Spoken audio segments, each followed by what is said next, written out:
রাশিয়ার president Vladimir Putin ভারতকে নিয়ে কি বলেছেন?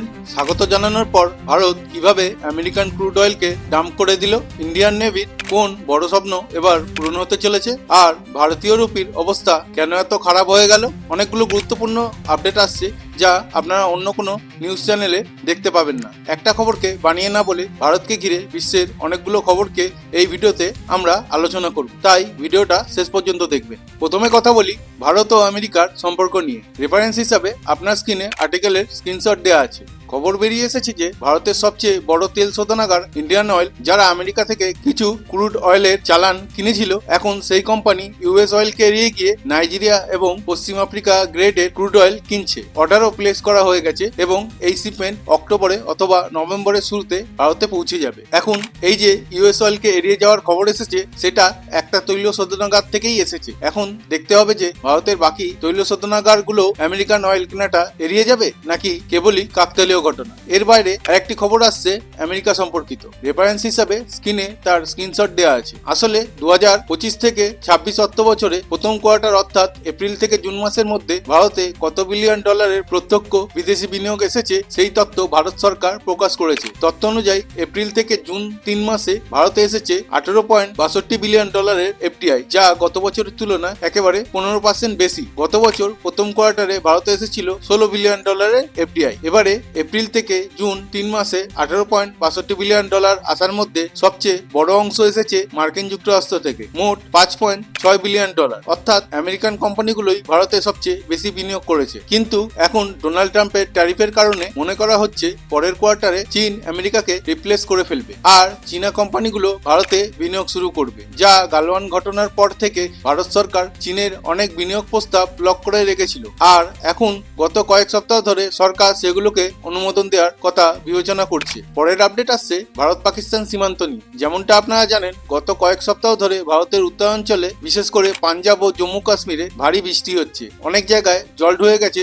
এবং এখনো এই দুটি রাজ্যের ভেতরে বন্যা পরিস্থিতি তৈরি আছে। এই অবস্থা আন্তর্জাতিক সীমান্তের কাছেও ঠিক একই রকম, যার ফলে ভারতের জন্য একটি নিরাপত্তা হুমকি তৈরি হয়েছে। রেফারেন্স হিসাবে স্ক্রিনে তার স্ক্রিনশট দেওয়া আছে। আসলে যে খবর পাওয়া যাচ্ছে, জম্মু কাশ্মীর ও পাঞ্জাব সীমান্ত এলাকায় বন্যার কারণে 110 কিলোমিটার ভারত পাকিস্তান সীমান্তের ফেন্সিং এবং বিএসএফ এর মোট 90টি পোস্ট ক্ষতিগ্রস্ত হয়েছে। 110 কিলোমিটারের মধ্যে 80 কিলোমিটার ফেন্সিং পাঞ্জাব রাজ্যে আছে আর 30 কিলোমিটার ফেন্সিং জম্মু এলাকায় ক্ষতিগ্রস্ত হয়েছে। আর যে 90টি পোস্ট ক্ষতিগ্রস্ত হয়েছে তার মধ্যে 65টি পাঞ্জাবে আর বাকি 25টি জম্মু সেক্টরে। এখন এর কারণে পাকিস্তানের দিক থেকে নতুন করে অনুপ্রবেশের চেষ্টাও বেড়ে গেছে। জলের স্তর না কমা পর্যন্ত ফেন্সিং আর বিএসএফ এর পোস্ট মেরামত করাও সম্ভব নয়। তাই আপাতত নিরাপত্তা বাহিনী হাই অ্যালার্টে রয়েছে। পরের আপডেট আসছে অ্যাপেল ইন্ডিয়া নিয়ে। আসলে অ্যাপেল কোম্পানি ঘোষণা করেছে যে মার্চ মাসে শেষ হওয়া 2025 অর্থ বছরে তারা ভারতে মোট 9 বিলিয়ন ডলারের খুচরা বিক্রি করেছে। এই 9 বিলিয়ন ডলারের মধ্যে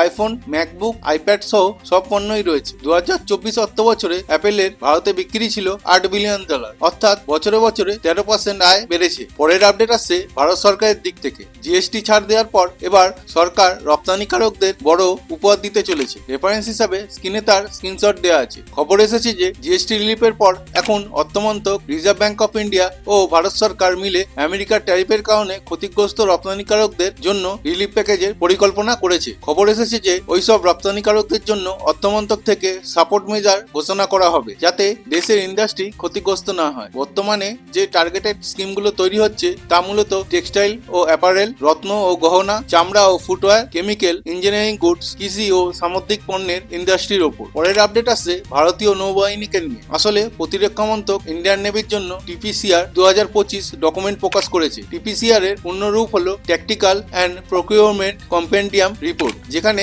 ইন্ডিয়ান নেভির জন্য অস্ত্র ও সরঞ্জাম কেনার তালিকা দেওয়া হয়। সমস্ত প্রতিরক্ষা সরঞ্জামের বিস্তারিত এই রিপোর্টে উল্লেখ থাকে। এবারে টিপিসিআর 2025 সবচেয়ে আলোচনায় এসেছে, কারণ এর শীর্ষে রয়েছে এয়ারক্রাফট ক্যারিয়ারের নাম এবং বলা হয়েছে এর প্রত্যাশিত আয়ুষ্কাল হবে 40 বছর, অর্থাৎ নৌবাহিনীর তৃতীয় এয়ারক্রাফট ক্যারিয়ারের দাবি প্রতিরক্ষা মন্ত্রক মেনে নিয়েছে এবং যে কোনো সময় এর অর্ডার দেওয়া হতে পারে। এয়ারক্রাফট ক্যারিয়ারের সঙ্গে সঙ্গে আরো থাকবে 5টি অটোমেটিক ক্যারিয়ার ল্যান্ডিং সিস্টেম, 5টি precision lens based optical landing system এবং একটি aircraft control and air detection system, যা যুদ্ধ ব্যবস্থাপনায় সংযুক্ত থাকবে। পরের আপডেট আসছে ভারতীয় রুপি নিয়ে। ডলারের বিপরীতে ভারতীয় রুপি ক্রমাগত দুর্বল হচ্ছে আর আজ আবার সর্বকালের সর্বনিম্ন স্তরে পৌঁছে গেছে। রেফারেন্স হিসেবে স্ক্রিনে আর্টিকেলের স্ক্রিনশট রয়েছে। আজকের ট্রেডিং সেশনে এক মার্কিন ডলারের দাম দাঁড়িয়েছে 88.36%। খবর অনুযায়ী আমেরিকার ট্যারিফের প্রভাবে ভারতীয় রুপি কমতে থাকছে আর $1 দাম আগামীতে 89 টাকা পর্যন্ত পৌঁছে যেতে পারে। কয়েকদিন আগে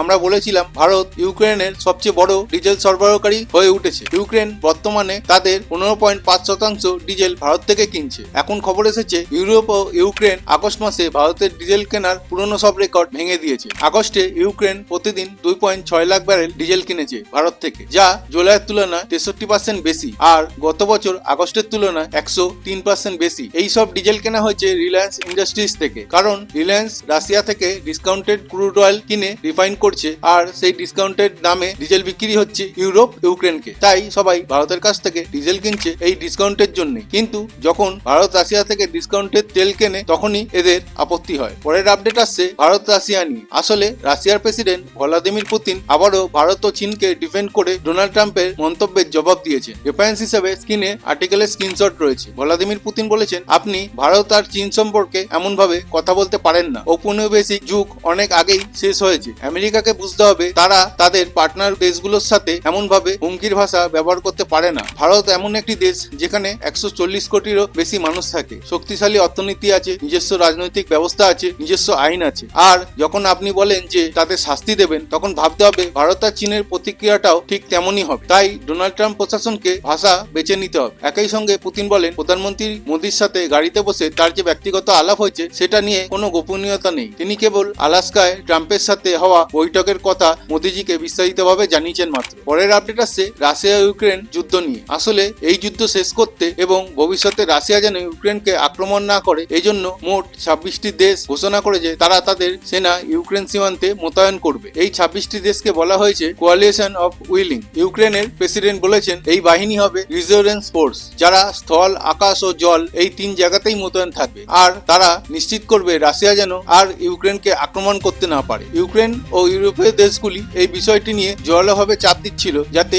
শান্তি চুক্তিতে এই ধারা বজায় রাখা যায়। কিন্তু কয়েক ঘন্টা আগে রাশিয়া এক বিবৃতি দিয়ে বলেছে, আমরা কোনো বিদেশি সেনা, বিশেষ করে আমেরিকা বা ইউরোপীয় দেশের সেনা মেনে নেব না। যদি ইউক্রেনের মাটিতে একজনও বিদেশি সেনা দেখা যায় তবে তাকে বৈধ টার্গেট হিসাবে ধরা হবে। ব্রিটেন, ফ্রান্স, জার্মানি, কানাডা সহ মোট 26টি দেশের সেনা, বিমান বাহিনী ও নৌবাহিনীকে ইউক্রেনের নিরাপত্তার জন্য মোতায়েন করার পরিকল্পনা হচ্ছিল। এটা মূলত ইউএন পিসকিপিং ফোর্সের মতোই পরিকল্পনা। এর পাশাপাশি ডোনাল্ড ট্রাম্প বলেছেন আমেরিকা তাদের প্রতিরক্ষা মন্ত্রকের নাম বদলে ওয়ার মিনিস্ট্রি করতে চায়। তার দাবি, আমেরিকা প্রথম বিশ্বযুদ্ধ, দ্বিতীয় বিশ্বযুদ্ধ সব যুদ্ধেই জিতেছে, তাই তারা সেনাবাহিনীকে প্রতিরক্ষামূলক নয় আক্রমণাত্মক করতে চান। অর্থাৎ শুধু নাম বদলালেই সেনাবাহিনী আক্রমণাত্মক শোনাবে আর সেটা আমেরিকার পরিচয় হবে ট্রাম্পের মতে। আমরা জানি আফগানিস্তান থেকে মার্কিন সেনা দ্রুত পালিয়ে গিয়েছিল আর এখন তালিবান এই পরিবর্তন দেখে হাসছে। প্রতি 24 ঘন্টায় জিওপলিটিক্সে বড় পরিবর্তন ঘটছে এবং ভারতের জন্য আসছে নতুন নতুন চ্যালেঞ্জ। কোনো দেশ নিজের সিদ্ধান্ত থেকে পিছিয়ে আসছে, আবার কোনো দেশ ব্ল্যাকমেলিংয়ে নেমে পড়ছে। সব দেশেই একে অপরকে নিচে নামাতে চাইছে।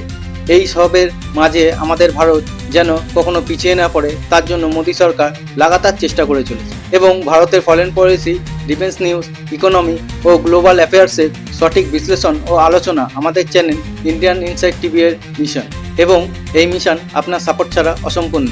ইন্ডিয়ান ইনসাইট টিভিতে আমরা সব তথ্য ও ডেটা একদম সরল ভাষায় ও নিরপেক্ষতার সাথে বিশ্লেষণ করি, কোনো এজেন্ডা ছাড়া।